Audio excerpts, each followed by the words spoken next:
Here we have the lovely Kaiser KCT 777 FI La Perle. It is a lovely 5-burner hob that is 77 cm, not 90. That's a different product. That's the 97 FI La Perle if that's what you're looking for. This one will fit very nicely into your modern kitchen, with the La Perle range being the highest level gourmet range that Kaiser makes. If you're looking for something more robust, there's the Avant-Garde Pro line. Now, this hob specifically is fantastic because it still features all the great functionality from the 90 cm hob, but in a more compact version. Whereas you still have the power sliding function where you can use your finger to increase or reduce the power of every single individual zone very easily. You have a timer which will automatically shut them off if that's what you need. It also has your child protection and safety lock to make sure no one touches it that shouldn't be touching it.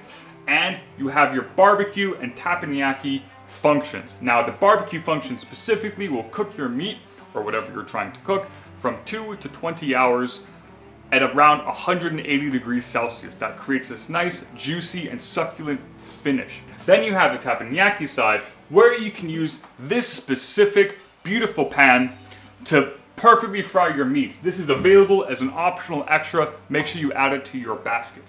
Now, what it does, the program specifically, is it will superheat this girdle to 230 degrees Celsius so you can seal the meat or seal whatever you're trying to cook and have a beautiful juicy finish in the Japanese style of frying your food. Of course, this glass top is made by Scott Saran, which is known for being extraordinarily tough, although please don't drop anything on it, but it's still extraordinarily tough. With that, I look forward to having you as our esteemed customer.